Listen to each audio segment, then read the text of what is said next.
Hello food lovers, welcome back to my channel. మళ్ళీ ఒక మంచి రెసిపీ, సింపుల్గా ఈజీగా టేస్టీగా ఉండే రెసిపీ తీసుకొచ్చాను. నిజంగా ఈ రెసిపీ 5 మినిట్స్లో అయిపోతుంది. ఏంటి అని ఆలోచిస్తున్నారా? Onion egg curry. ఇందులో ఎక్కువ ఐటమ్స్ ఏమి వేయకుండా చాలా సింపుల్గా చేశాను. ఫస్ట్ ఒక బాండిని పెట్టుకొని అందులో ఆయిల్ పోసుకొని అది కొంచెం హీట్ అయిన తర్వాత జీలకర్ర వేసుకోండి.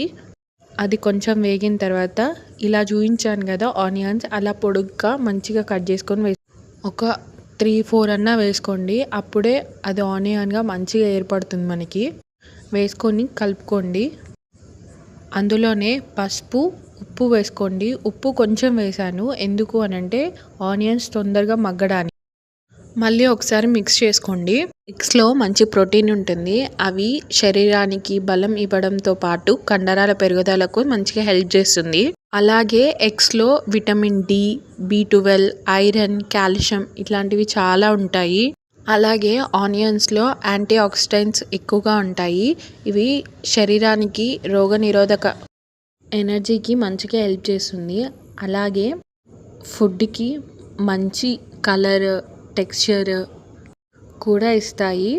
అవి ఆనియన్స్ వేపుకున్నారు కదా, అందులోనే కొంచెం కరివేపాకు వేసుకొని అవి కూడా వేపుకొని ఒక్క 2 మినిట్స్ మూత పెట్టి క్లోజ్ చేసుకొని మగ్గించుకోండి బాగా. అలాగే నేను ఇందులో చిన్న టమాటో వేసాను, అది కూడా చిన్నగా చాప్ చేసి వేసుకోండి. మీకు ఇష్టం ఉంటే వేసుకోండి, లేకపోతే లేదు. అది కూడా మూత పెట్టి మంచిగా ఒక 2 మినిట్స్ మగ్గించుకోండి. టమాటో మెత్తగా అయిన తర్వాతనే ఇలా ఎగ్స్ పలగొట్టి వేసుకోండి. నేను 4 to 5 ఎగ్స్, మీకు అలా ఎన్ని ఎగ్స్ కావాలంటే అన్ని ఎగ్స్ వేసుకోండి.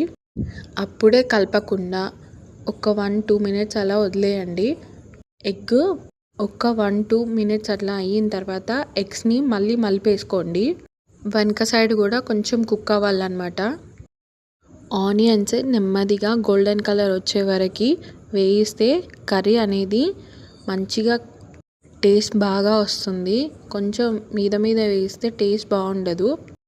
ఇది పిల్లల కోసం చేస్తే కొంచెం కారం తగ్గించి వేయండి. వెనక సైడ్ కూడా మంచి కుక్ అయిన తర్వాత మళ్ళీ ఒకసారి మలిపేసుకోండి.